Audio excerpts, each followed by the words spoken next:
اعوذ باللہ من الشیطان اللعین الرجیم بسم اللہ الرحمن الرحیم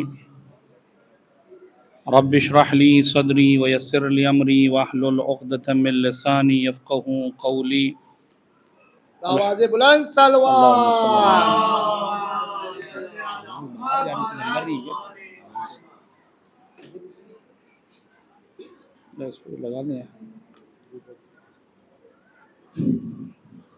اعوذ باللہ من الشیطان اللعین الرجیم بسم اللہ الرحمن الرحیم رب اشرح لی صدری ویسر لی امری واحلل عقدۃ من لسانی یفقہوا قولی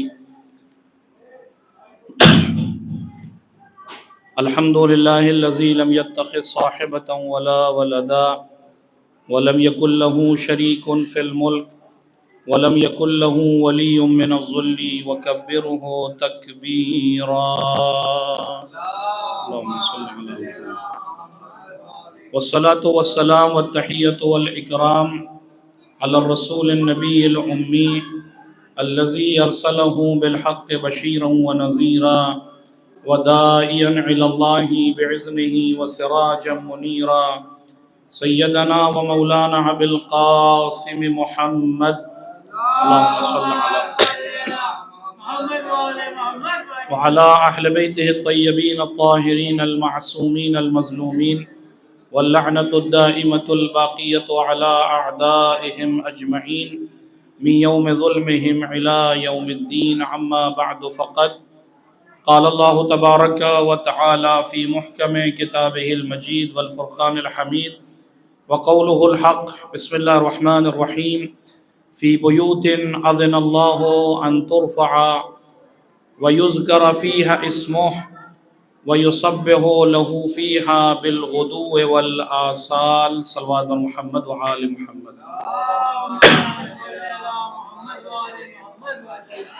گزارش ایک مرتبہ سورہ حمد اور 3 مرتبہ سورہ توحید کی تلاوت فرما کر مرحومہ ام فروہ بنت سید توقیر حسین، مرحوم سید محمد محسن ابن سید محمد احسان، صفدری بیگم بنت محمد وکیل، ام حبیبہ بنت اظہار حسین، توقیر حسین ابن شبیر حسین، سید محمد وکیل اعظمی ابن سید علی نقی اور فخر النساء بیگم بنت محسن رضا، سید جاوید رضا ابن علی اطہر اور جملہ مرحومین و مرحومات کی ارواح کو احسان.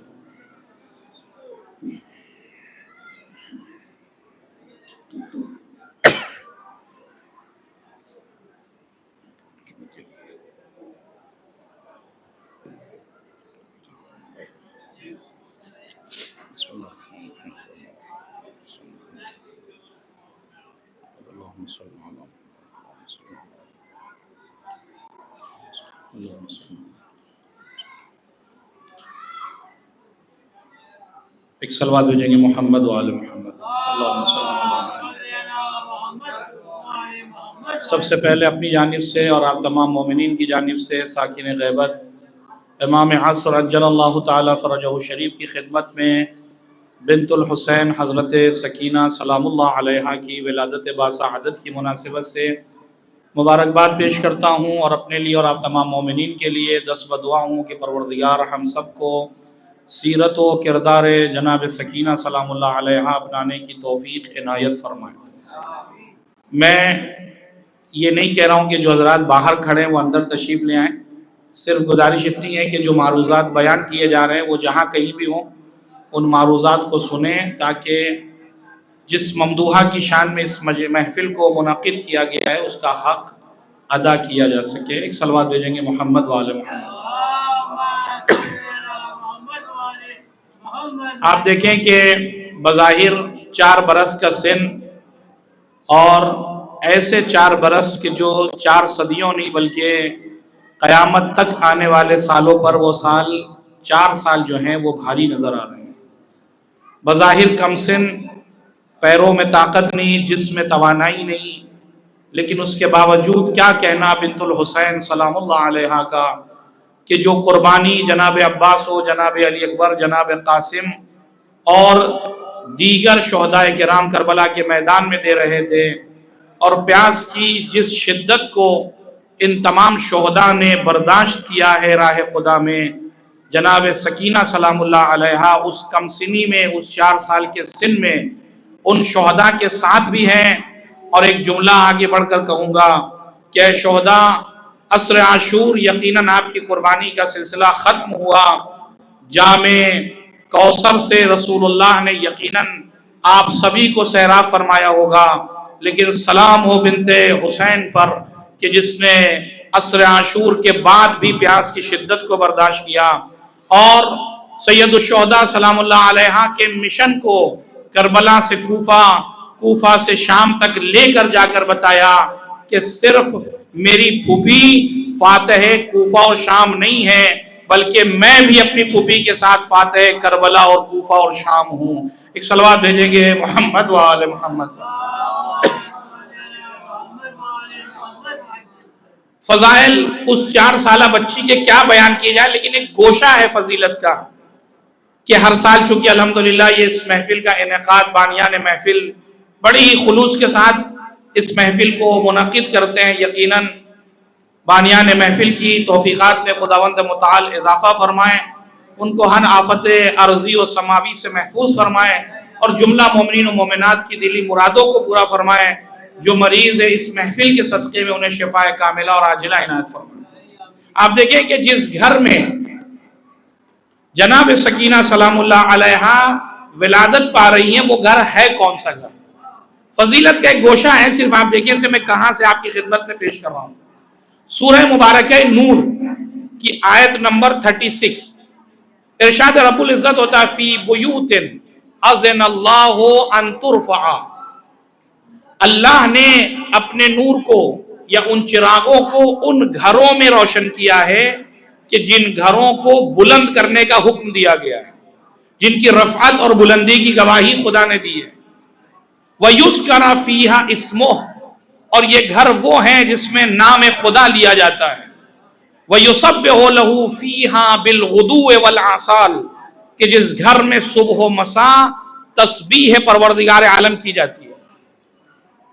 اس کا مطلب کیا نکلا؟ اس آیت کے ترجمے سے ایک نتیجہ جو میں اپنے نوجوانوں کو دینا چاہتا ہوں وہ یہ کہ گھر کی بلندی سے یا گھر کی قیمتی ٹائلز سے یا گھروں کی دیواروں کو بلند کرنے سے گھر بلند نہیں ہوتا، بلکہ گھر کی بلندی کا راز یہ ہے کہ اس میں ذکر خدا ہو، تسبیح پروردگار عالم. گھروں کی بلندی اگر چاہتے ہیں کہ خدا کی نگاہ میں کوئی گھر بلند ہو جائے، اس کا مطلب اونچی اونچی عمارتیں بنا لینا، مضبوط گھر بنا لینا، یہ اس گھر کے بلند ہونے کی دلیل نہیں ہو سکتی. بلکہ اگر گھر کو بلند کرنا ہے تو اس گھر میں ذکر خدا کرو، اس گھر میں تسبیح پروردگار کرو. چاہے وہ گھر معمولی گھر کیوں نہ ہو، لیکن نگاہ خدا میں ان بڑے بلڈنگز اور بڑی بڑی بلڈنگز اور بڑے بڑے گھروں سے بلند ہے کہ جس کو ہم بہت مضبوط سمجھتے ہیں. اور اگر میں اپنی بات آپ تک پہنچانے کے لیے ایک مثال دوں تو بہت سامنے کی مثال ہے. وہ افراد کے جو سرزمین مکہ پر گئے ہیں اور جو نہیں گئے ہیں، اس محفل کی برکت اور اس ممدوحہ کی برکت سے خداوند متعال انہیں سرزمین وحی کی زیارت نصیب فرمائے. آپ دیکھیں کہ جب آپ تشریف لے جاتے ہیں وہاں پر 100 فلور کی بلڈنگ، عالی شان بلڈنگز ایک سے ایک آپ کو مکے میں نظر آئیں گی، اور ان تمام بلڈنگز میں ایک عمارت ہے جس پر کالا غلاف پڑا ہوا ہے. آپ سوچیں کتنی مضبوط بلڈنگ ہے، اس کے مقابلے میں محل نما گھر نظر آئیں گے آپ کو. لیکن سب کچھ ہونے کے باوجود اگر کسی کو حاجی بننا ہے، کسی کو معتمر بننا ہے تو خانہ کعبہ کا ہی طواف کرنا ہوگا. کوئی سوچے مولانا یہ تو 100 مالے کی بلڈنگ ہے، 100 فلور کی بلڈنگ آئیے یہیں پر طواف کر کر اپنے آپ کو حاجی بنا لے، اپنے آپ کو معتمر بنا لے. تو حضور والا یہ چکر تو ہو سکتا ہے، لیکن یہ آپ کو حاجی بننے کی سعادت نہیں دے گا، یہ آپ کو معتمر بننے کی صلاحیت نہیں دے گا. کیوں؟ اس لیے کہ وہ جو خانہ کعبہ پر کالا غلاف جو مکان بنا ہے، اور یہ بھی عجیب بات ہے کہ اس مکان کو مکان کی ضرورت ہی کیوں پڑی؟ عجیب اتفاق نہیں ہے یہ. لیکن یاد رکھیں کہ وہ گھر کہ جسے جناب ابراہیم نے جس کی عمارتوں کو بلند کیا، اس گھر کا جب تک انسان طواف نہ کر لے اس وقت تک نہ کوئی حاجی ہے نہ کوئی معتمر ہے. یہ ہمیں سمجھانے کی کوشش کی جا رہی ہے کہ دیکھو گھر کی عظمت نسبت سے بلند ہوتی ہے کہ اس گھر کا مکین کون ہے، وہ گھر کس کی طرف منسوب کیا گیا ہے۔ جتنا مکین بڑا ہوگا اس گھر کی بلندی بھی اتنی بڑی ہوگی۔ اب کیا کہنا اس گھر کا کہ جو گھر اللہ کی طرف منسوب ہے، اور کیا کہنا اس مولود کا جو اس گھر میں پیدا ہو کر اس گھر کے شرف کو مزید باشرف بنا رہا ہے۔ ایک صلوات بھیجیے گا محمد و آل محمد۔ لہذا اگر گھر کی بلندی چاہیے تو ذکر خدا سے ہوگی۔ اور آپ مجھے کہنے دیں کہ یہی وہ گھر ہے۔ علامہ جلال الدین سیوطی عالم اہل سنت، یہ اپنی کتاب میں اس آیت کی تفسیر کے حوالے سے لکھتے ہیں کہ ایک شخص آگے بڑھنے کے بعد کہتا ہے اللہ کے رسول یہ جو قرآن کی آیت ہے کہ کچھ گھر ایسے ہیں کہ جن کو بلند کیا جائے اور جن کے اندر ذکر خدا ہوتا ہے، جس میں تسبیح پروردگار ہوتی ہے، کس کا گھر ہے؟ یہ جو قرآن نے گھر کہا یہ کس کا گھر ہے؟ پیغمبر فرماتے ہیں یا بیوت الانبیاء، یہ جو قرآن کی آیت ہے جو گھروں کا ذکر مل رہا ہے یہ نبیوں کے گھروں کے بارے میں بات ہو رہی ہے۔ اچھا بات ختم ہو گئی۔ اب جیسے یہ ہوا سوال تو ختم ہو گیا، جواب بھی دے دیا پیغمبر نے، لیکن وہ آنے والا ہو سکتا ہے کوئی مقصد لے کر آیا ہو اور لوگوں کے ذہنوں میں کوئی اور بات ڈالنا چاہتا ہو۔ لہذا علامہ جلال الدین سیوطی اس کے آگے لکھتے ہیں کہ اس پوچھنے والے نے پوچھا فَأَشَارَ إِلَى بَيْتِ فَاطِمَةَ وَعَلِي وَالْحَسَنِ وَالْحُسَيْنِ، اس نے اشارہ کیا کس کے گھر کی طرف؟ جناب صدیق کبریٰ کے گھر کی طرف، مولا کائنات کے گھر کی طرف، حسنین علیہ السلام کے گھر کی طرف۔ کہ اللہ کے رسول یہ بتائیے کیا یہ گھر بھی انبیاء کے گھر سے افضل ہے؟ یا انبیاء کے گھر میں ان کا گھر بھی شامل ہے؟ چونکہ اسے پتا ہے کہ علی نبی نہیں ہے، فاطمہ نبی نہیں ہے، حسنین نبی نہیں ہے، لہذا اس نے یہ سوچا کہ نبیوں کے گھر کو ذکر تو قرآن میں آ گیا، ان کے ذکر کہاں سے قرآن میں ہوگا؟ یہ تو نبی ہے نہیں۔ لیکن کیا کہنا اس رسول کا کہ جو بغیر وحی کے بولتا نہیں؟ اس نے کہا نام ہاں یہ بھی گھر ہے، بل من افاضلھا، بلکہ ان نبیوں کے گھر سے زیادہ بلند یہ بیت فاطمہ اور علی ہے۔ ایک صلوات بھیجیں گے محمد و آل محمد کا۔ دیکھیں میں صرف آپ کے ذہنوں کو اس طرف لے جانا چاہ رہا ہوں کہ آپ یہ دیکھیں کہ آنے والی جو ممدوحہ ہے، جو مولودہ ہے، وہ کس گھر میں ولادت پا رہی ہے۔ بس ایک بات اشارہ کر رہا ہوں کہ اس گھر کی عظمت کو، کہ جہاں آپ کے ذہن میں ایک سوال اٹھنا چاہیے کہ آخر کیا فرق ہے صدیقہ کبریٰ کے گھر میں اور انبیاء کے گھر میں، کہ جو رسول اللہ کہہ رہے ہیں کہ نہیں انبیاء کے گھر سے زیادہ افضل ہے۔ یہ آپ دیکھیں دو فرق میں بہت چھوٹے چھوٹے سے آپ کی خدمت میں ذکر کروں۔ آپ نبیوں کی تاریخ کو اٹھائیے، نبیوں کی تاریخ میں آپ کو ملے گا کہ نبی معصوم تو ہے لیکن کوئی بیٹا قاتل نکل گیا، کوئی بیٹا ایسا ہے کہ جو کشتی کو چھوڑ کر پہاڑ کی چوٹیوں پر اور پہاڑ کی بلندیوں پر بنا رہا ہے، کسی نبی کی زوجہ وہ ہے کہ جو صراط مستقیم سے بھٹکتی نظر آ رہی ہے۔ الغرض یہ سلسلہ آپ کو نبیوں کی زندگی میں نظر آئے گا، لیکن جب بیت فاطمہ پر نگاہ جاتی ہے تو وہاں چاروں طرف سردار ہی سردار نظر آتے ہیں۔ کوئی جوانان جنت کا سردار ہے، کوئی نبیوں کا سردار ہے، کوئی اوصیاء کا سردار ہے، کوئی تمام عالمین کی عورتوں کی سردار نظر آتی ہے۔ یعنی ایک طرف سردار ہی سردار ہے، دوسری طرف ہے تو صحیح لیکن نبی بہتر ہے، لیکن نبی کا بیٹا آپ کو غیر معتبر ہوتا نظر آئے گا۔ ایک صلوات بھیجیں گے محمد و آل محمد، اور کروڑوں سلام اس گھر پر کہ جس کے گھر میں آپ کو ایک ایسی زوجہ اور شوہر نظر آئیں گے۔ آپ پوری نبیوں کی تاریخ کو پڑھیے، کسی نبی کے ساتھ آپ کو یہ واقعہ نہیں ملے گا، یہ صفت نہیں ملے گی کہ نبی بھی معصوم اور اس کی زوجہ بھی معصومہ۔ توجہ کیجئے گا، نبیوں کے گھر میں آپ جائیے تلاش کریے، نبی تو معصوم ہے لیکن نبی کی زوجہ معصومہ نہیں نظر آئے گی۔ جناب ابراہیم تو معصوم ہے لیکن جناب حاجرہ اور سارہ معصومہ نہیں ہے۔ جناب یوسف تو معصوم ہے لیکن جناب زلیخا معصومہ نہیں ہے۔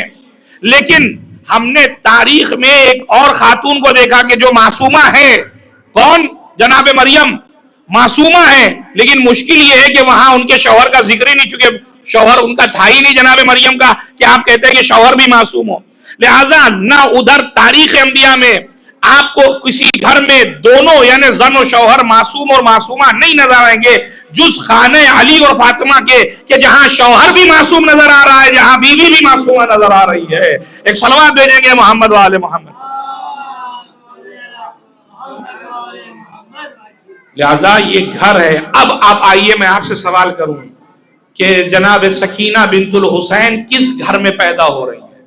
اس گھر کی زینت بننے جا رہی ہے کہ جس گھر کا ثانی نہ اہل زمین میں موجود ہے نہ اہل آسمان میں موجود ہے. لہذا آپ سوچیں کہ کتنی عظیم خاتون ہے وہ آنے والی کہ جو اس گھر کی زینت بننے جا رہی ہے. کہ جو گھر اللہ کی نگاہ میں اتنا عظیم ہو تو اس گھر میں آنے والی بنت الحسین کتنی عظیم ہوگی خدا کی بارگاہ میں. ایک صلوات بھیجیں گے محمد و آل محمد. لہذا یہ سوچنے کا مقام ہے. اور میں بہت سی باتیں سوچ کر آیا تھا لیکن اپنے وقت کے اندر مجھے بات کو ختم کرنا ہے.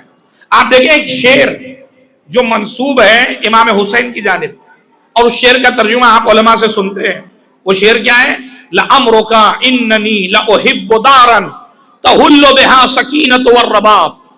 امام حسین فرماتے ہیں خدا کی قسم مجھے وہ گھر پسند ہے, مجھے اس گھر سے محبت ہے جس میں سکینہ اور رباب زندگی گزار رہی ہے, اور میں اپنا سب کچھ ان دونوں کے اوپر اور ان کے لیے قربان کر دوں گا. کوئی مجھے اس مرحلے میں ملامت نہ کرے کہ میں نے ایسا کام کیوں کیا. یہ وہ اشعار ہیں جو امام حسین کی طرف منسوب ہے. میں آپ کو ایک مثال دیتا ہوں صرف. آپ دیکھیے محبت کئی طرح کی ہوتی ہے. ایک محبت وہ ہوتی ہے کہ آپ مجھ سے تو محبت کرتے ہیں لیکن میں جس سے محبت کرتا ہوں ضروری نہیں کہ آپ اس سے بھی محبت کریں. یہ محبت کی ابتدائی منزل کا نام ہے کہ جہاں انسان محبوب سے محبت تو کرتا ہے لیکن یہ ضروری نہیں کہ محبوب کی ہر شے سے محبت کرے. لیکن محبت کی انتہا یہ ہوتی ہے کہ انسان محبوب سے بھی محبت کرے اور محبوب سے جڑی ہوئی ہر چیز سے محبت کرے. امام حسین یہ نہیں کہہ رہے کہ مجھے سکینہ اور رباب سے محبت ہے, وہ تو اپنی جگہ پر فرماتے اننی لأحب دارا, ان کو تو چھوڑو میں اس گھر کو بھی سب سے زیادہ پسند کرتا ہوں کہ جو گھر میں یہ دونوں زندگی بسر کر رہے ہیں. یعنی میری محبت صرف ان دونوں سے نہیں ہے بلکہ جو چیزیں ان سے منسوب ہو جائے ان سے بھی میں محبت کرتا ہوں. تو اگر گھر جناب سکینہ سے منسوب ہو جائے تو امام حسین اس کو محبت کرتے ہیں. تو اگر یہ سارے تبرکات یہ محفل ہم سب اگر جناب سکینہ سے منسوب ہو جائے تو کیسے ممکن ہے کہ آج کی شب ہم محبوب حسین نہ بن سکے. ایک صلوات بھیجیں گے محمد و آل محمد. اگر گھر جناب سکینہ سے منسوب ہو جائے تو امام حسین اس سے محبت کرتے ہیں. تو یہ تبرکات, یہ فرش, یہ لوگ, یہ جو کچھ بھی راہیں جناب سکینہ میں قربان کیا جا رہا ہے, کیا یہ ممکن ہے کہ امام حسین اس چیز سے محبت نہ کریں؟ یقیناً یہ محبوب امام حسین بننے کا ایک بہترین راستہ ہے. ایک اور صلوات بھیجیں گے محمد و آل محمد. لہذا یہ ممکن ہی نہیں ہے کہ امام حسین ان لوگوں سے محبت نہ کرے. لہذا فرماتے ہیں لَعَمْرُكَ إِنَّنِي لَأُحِبُّ دَارًا تَحُلُّ بِهَا السَّكِينَةُ وَالرَّبَابُ.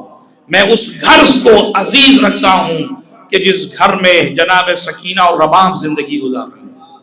اور عزیزوں بس اپنی تقریر کو آخری مرحلے میں لے جا کر بات کو اختتام تک پہنچا رہا ہوں. ایک صلوات بھیجیں گے محمد و آل محمد.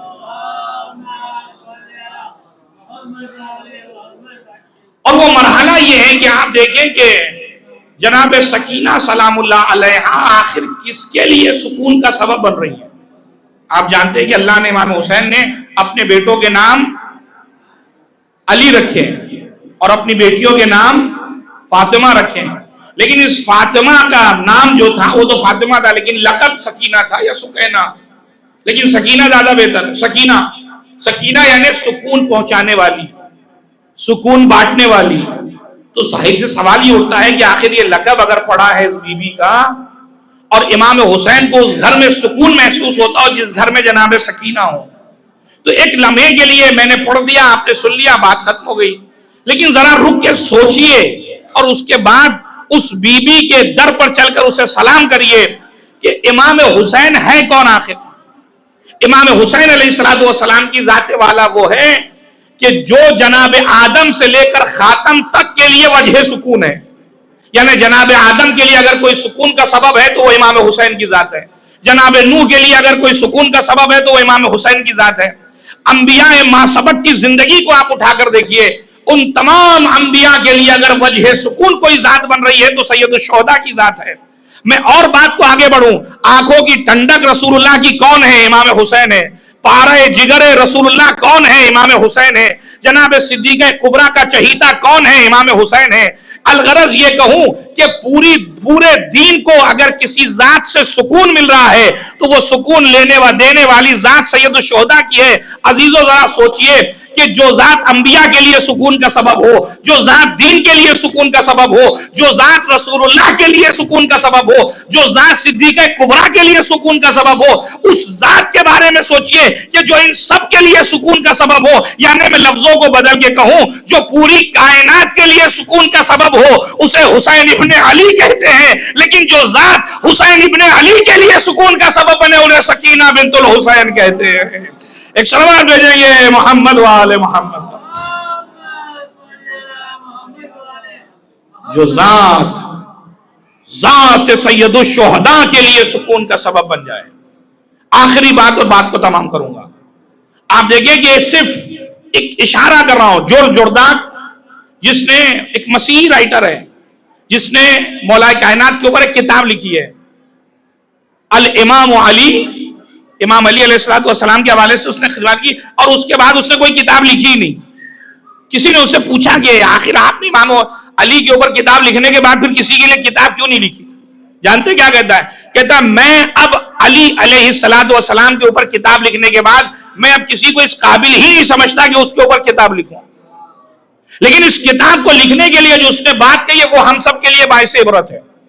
وہ کہتا ہے میں نے علی کی کتاب نہج البلاغہ جو جناب سید رضی نے امام کے کلمات کسار اور امام کے خطبات اور خطوط کو جمع کیا ہے، کہتا ہے 200 مرتبہ میں نے اس کتاب کا مطالعہ کیا ہے۔ کتنی مرتبہ؟ 200 مرتبہ۔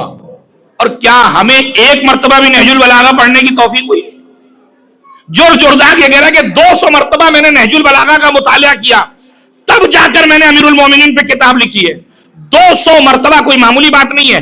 یہی وجہ ہے کہ جس نے 200 مرتبہ امیر المومنین کے ان خدمات کو پڑھا اس کو یہ کہنے کا بھی حق ہے۔ جرداق کا ایک بڑا عظیم جملہ ہے جو جناب سکینہ کے لیے استعمال کرنا چاہ رہا ہوں۔ اس نے کیا کہا؟